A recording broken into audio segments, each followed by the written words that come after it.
So we are going to try and do these video chats at least once a week as we go through this coronavirus and COVID-19 pandemic. Jason, I don't know what the right word for this week is aside from chaos between the situation in the country changing seemingly every 5 minutes.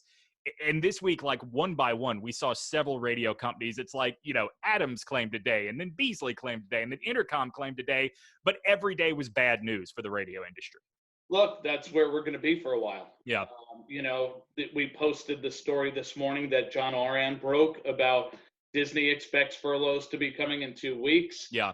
You had iHeart also in the news this week. There are going to be a lot of groups going through this. And, look, I know when these things take place, everybody in the industry hates to hear it. If you're a talent, if you're a producer, you start going, yeah, how come the executive is still employed? As if like the executive is supposed to be furloughed during this crisis as well.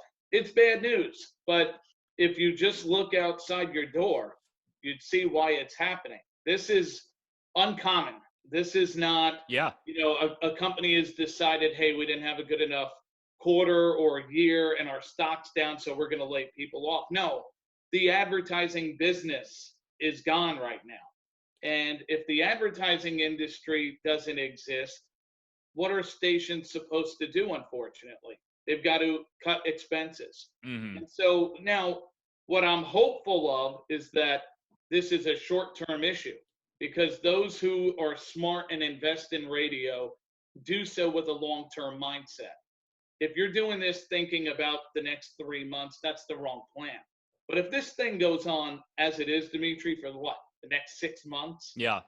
I mean, if this thing even were to go into fall, which I can't even believe would be possible when we're sitting here on April 3rd. But if it went on for 5 more months, what are you supposed to do?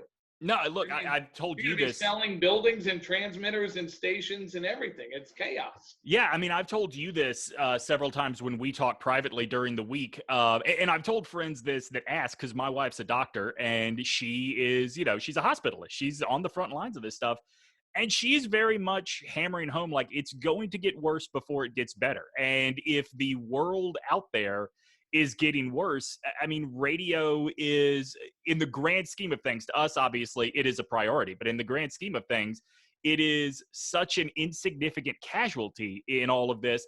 I truly believe that when we come through this, there is going to be maybe not a boom, but there's going to be some significant hiring going on in the talk formats around the country, because people are going to learn how important local programming is. I just don't know when to expect we're going to get there. Well, and that's the thing. Even if this ended in the next month or two, you're going to need time to rebuild. Right. I mean, it's not like the day that they announce, okay, you can go back to work, all of a sudden every dollar that you lost in advertising returns to the radio. Well, yeah, because it's not like the day everybody goes back to work making cars at the Ford factory that Ford has the money to immediately start advertising deals. Right, and the stock market isn't going to take a $2 share stock and boost it to 10. It's just going to take a while. So, this is going to be a rough 2020. That's just the reality of the situation. Hopefully it's sooner rather than later that we start getting back on track. One thing I will say, if you're a GM or you're a sales manager, this is probably a good time to remind your higher ups that we're going to have a hell of a 2021 to show. Right. Right. The year-over-year growth is going to be unprecedented. We had an unbelievable – you wait till you see all the press releases we're dealing with next year. Reports record growth year over year. Well, yeah, because 2020 is going to be a disaster. Right. But who can predict a global pandemic? We were just in New York City. Yeah. At the end of February, literally less than 6 weeks ago. And everybody's talking about the growth of the business, where we're headed. We're excited about it. And here we are, literally 3 weeks after that, I had to cancel a road trip to go help a station. Then I had another one get canceled. Then I had a visit in April get canceled. And I understand it. It's just what's going on. I don't even want to go to the airport. So right. I'm looking at it going, okay, if my fiance is taking a leave of absence from work, my kid can't go to school, I can't go to an airport, there's something serious happening here. And so right now I'm in New York, the epicenter of where all this is taking place. Now, Fortunately, I'm an hour north of New York City. But even in my backyard, we had 3 cases on March 3rd. We're over 1,700 2 weeks later. Right. It's crazy. So you have to right now focus that way. If you're getting bad news as a radio employee that they're laying you off, be happy about one thing. They're not telling you your talent wasn't good. They're not telling you that you're not important to the brand. What they're telling you is that they got hit with an economic crisis that nobody could prepare for, and unfortunately, they have to do some things they don't want to do. I'm sure no program director, GM, CEO wants to lay people off right now, but Yeah. what are you going to do if 50 to 80% of your revenue goes out the door? No, to your point about things collapsing, I mean, literally right now, I'm supposed to be hanging out with our buddy Dave Tepper in Denver. But, kids' spring break gets canceled, airplanes get canceled. There's no sense in even trying to travel I'm right now. surprised Tepper didn't keep the plans. I did send him a text and say, you owe me tickets for opening night of the Nuggets next season now. So you and me and our staff on the site, I don't want to say we're totally changing what we're doing, but we are sort of shifting content to be very focused on the moment right now. If you've been listening to my podcast, my producer's podcast, you've noticed that whereas last season we banked a lot, and so we were having them out, boom, boom, boom. Now we're recording them in the moment because nothing recorded beforehand. And apologies to everybody I recorded with beforehand. Totally irrelevant now. I got to tell you, it reminds me, I was producing at ESPN Radio the night that Ricky Williams retired. Mm-hmm. And I used to produce a 6-hour show, Game Night. Yeah. And that night I worked with, I think it was John Seibel and Freddie Coleman. And we had taped 13 interviews for that night. We were rolling. We had a hell of a plan. And at 6:20, Ricky Williams retired. And I had to go to those guys and say, hey, all that work we just did between 4 and 6:30, it's irrelevant. Right. We're going to go hour by hour. I will knock this out of the park, but I need you all over this. And all that hard work means nothing when people have different realities to deal with. And right now we do have to have a little more serious focus because, first of all, if you're a program director, you've not gone through this. Mm-hmm. There's no playbook for this. You're an engineer. Every day you're being called. Hey, by the way, we got 17 guys working remotely today. I need you to make sure we get on the air. If you're a GM, you're trying to keep your sales staff optimistic. When they're answering phone calls every hour or every day, hey, by the way, we're going to have to pull our advertising. Hey, by the way, we're going to take a 3-month timeout. First of all, you want to keep those people believing that there are better days to come. But on top of it, they're thinking about how am I going to pay for my mortgage when I don't have commission? Should I be in a different line of work if this is the industry I'm going to be in? And these stations need those people over the long haul. So there are so many different layers of this right now, whether you're an independent owner, a corporate owner, a GM, a CEO, a program director, a talent who's on the air going, okay, you know what? Everybody said, well, this will show the creativity of talent. Okay, that's great when NFL free agency is going on. And the first week of it, you feel like I can't wait for the challenge. What about in week 5? What about in week 13? You can tell me all day that you're entertaining. I'm not questioning that you are. I'm just asking you if an audience really cares enough to go seek you out when they're not in their car anymore. Now they're on the couch and they go, no offense, I love you, but I need to put on the news because I need to know if I'm going to ever get back to work and if I'm going to have to sell my house. Like, this is the world we're in, which is why if I was programming still right now, I'd be going to my guys going, don't even worry about ratings. I don't care about that. I'm not even going to we could debate all day what content we like versus what we don't like. Try some stuff. And by the way, if you fail, I got your back. Because right now, that's where you're going to have to be. You're going to do some things that are good, some things that you go, I normally wouldn't have done this, and I don't know it's really that important to an audience. But you can do the best stuff in the world, and if you lose most of your audience because, and I see some of these things, I'm sure you've seen it too, Demetri, where streaming is up, Alexa is up, and I'm like, that's all fine and dandy, but if advertising is non-existent, your audience numbers aren't going to pull people back right now. If my doors are shutting as a business, do you really think that I want some bonus spots or a few extra promotions to get through a tough time? No, I'm going, I need to keep my business afloat. So it's just, I know that's a very, very long answer, but there's so much going on that right now content does have to shift that direction, and we're no different. We're doing it online. Yeah, so here are a couple of things that I will tell people watching this right now. There are going to be a lot of GM and sales focused columns that you'll see right now, but it's not like we've abandoned the content side. We just rolled out today our content grab bag, and if that's something that you would like to contribute to, reach out to me on Twitter. Jason, I'll let you sort of take over here in a second to talk about some of the new stuff coming to the site, but we are still focusing on content because, like you said, like I've heard over and over again, I'm up to the challenge. It's going to be so exciting. I can't wait to get to talk about, like Pearl Jam just came out with a new album last week. I can't wait to get to talk about that on air. That's great. What do you do, like Jason said, in week 5? Are you still up to that challenge? We're going to do our best to give you a couple of more arrows for your quiver here. Well, and I thought Andy Major wrote a great piece this week on our site where he asked the question, do vintage and virtual games are they really better than nothing? Yeah. Right. And I know when you look at it right now, you're trying to do everything possible, put something content-wise that's interesting on the air. You can try video game tournaments. You can go bring back games from 2 to 3 years ago. And that might be cool for like the first week or two. Like I love what SiriusXM's doing with bringing back classic games where you haven't heard Jack Buck call a game in a while, or Kirk Gowdy. Like that's cool, right? Howie Deneroff, shout out to him at Westwood One. When he brought back the Magic vs. Bird college basketball game, I'm like, okay, that's cool.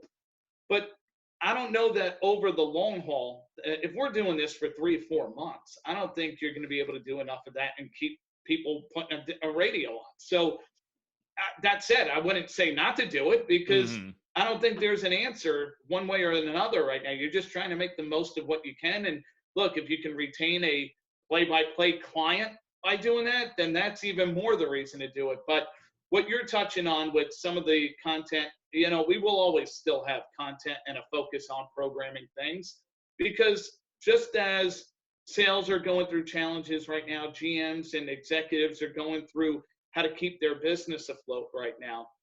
Talent are in the same boat, trying to figure out, how do I stay mentally sharp, not pessimistic about my future? How do I create something interesting that makes somebody want to listen when I know that they may not? So there's going to be a lot of different things, but one thing I'm excited about with the site, we're going to have some guest columnists writing a few pieces. Look, people have time right now, so it's a good time to get out there. And if you've got an angle, I'm always happy to look at things and publish them. One thing we've always tried to do here is we pay people who write. When guys do a one-off, we don't really pay for that. But one thing I will caution, because my inbox has been flooded lately, and I'm appreciative of the interest, but we're no different. We're not, first of all, we're not an Entercom iHeart. We don't have their revenues or a stock market behind us. We've got very minimal cash flow. So, this is a labor of love. A lot of us contribute to it because we love the business. And, if I have folks doing regular work, I'm going to have to obviously take care of them. But I don't want to put out any false pretenses. You're not going to make up the revenue you're losing with inside of a radio station by writing a once-a-week piece at Barrett Sports Media. So the good thing, we'll have some cool people contribute, give you a few things to look at. If it helps one executive, PD, or talent do one thing better, or get through one situation over the next month or two when they're dealing with real chaos, then that's why we're doing it. Yeah, from the content side, by next week, Tiger King will be irrelevant. So you're all going to have to make a hard pivot. And believe me, thank God. My fiance is watching that. You couldn't pay me to watch that thing. I started sitting through that for 30 minutes. I'm like, what the hell am I watching? This is awful. Was it only episode 1? Because it gets crazier. Oh, come on. I'm watching this and going, man, you want to talk about being desperate for content right now? This is what's going to end up on radio because we've got nothing to talk. Kudos to Netflix. Hell of a time to get that thing front and center. Smart. I just look at it and go, in the normal world, I would never watch this crap. But here is a really good point about Tiger King, and this is exactly what you're talking. Like, think about how crazy that thing is, and it's got to be that level of insane to resonate in a way that it's the thing we're all talking about. Whatever they do next is not going to hit like that. Like, you're not going to No be able doubt. to rely on that for content. Listen, it's just like a Mike Tyson fight, a Ronda Rousey fight. We're always drawn to the train wreck or the Right. chaotic personality. It's why we all watch the OJ trial. And, like the more things are crazy, the more I understand why the shows hit. Yeah. I'm just looking at it and go, all right, so did he get, eaten alive by the tiger? Did they grind him up? Okay, great. This is really like showcasing the lowest of the low right now. And Yeah. because we have nothing to watch, we're all going, thank God Netflix put something out that's chaotic and disgusting. But the fact that he now in real life has COVID-19 is like, that is 2020 in a nutshell. Everybody's got it now. I mean, Yeah. It just seems like when Tom Hanks said it, and then Rudy Gobert, after touching everything, you're going, oh man, this is going to be bad. And then Chris Cuomo, the host on CNN, got. So I mean, it's John Skipper. Thankfully, he recovered from it, but it just goes to show it don't matter how powerful you are, or how small you are, or how large. I mean, the bottom line is it can get you. So it's why we're all in houses right now having to deal with this. One thing I do want to promote. I'll get to the specifics on Monday, but as you touched on with the website, us adding some content that takes a little more serious of a focus on business, because that's kind of where everyone is. I'm going to be launching a new podcast starting next week. I'll get into the title, some of the guests, and what the angle is on Monday when we put a column out. I also have something else out there that if people who've been working in the industry are looking to get their material out there, we'll have some details coming, because we've talked before about a member directory coming. Yeah. And that's something we're definitely going to put into motion. So look, between getting that member directory up and running, the opportunity to contribute, whether it is you want to add an idea to the content grab bag, or you want to write a one-off column, if you've been furloughed or laid off, like, we really do have some opportunities for you to show off your creativity and value to the industry here. Well, the one thing too, I tell people all the time, I just took a call from a talent yesterday, was asking for advice on this. And I said, first things first, you have to accept the reality that you're not going to work for a while. Yeah. And that's not what anyone wants to hear. But a lot of stations and companies right now are in a hiring freeze. Mm-hmm. There's no ability to get on a plane and go to another market and go through an interview process. That's where we're at. The good news is, and hopefully you're doing this if you're furloughed or laid off, is unemployment right now is as good as it could be. Now, Right. I'm not talking about their numbers. That's bad. Okay. Unemployment's at a record high. The good news is if you are applying for it right now, they're paying pretty well compared to your previous salary. So that's something that you definitely want to exhaust as much as possible in the short term. There have also been a lot of things done for small businesses by the government. There are situations where the government has said, hey, we're going to waive your mortgage payment for the next 60, 90 days.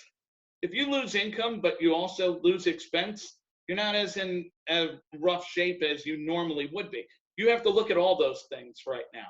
Mm-hmm. My fiance took a leave of absence, and really it's not that different financially for her going through unemployment. It's just dealing with the, sheer insanity of sitting around the house all day and trying to keep yourself sane. So, look, if you're a talent, if you're a producer, a reporter, salesperson, and you get laid off, I think you have to have really a 2020 plan and a 2021 and beyond plan.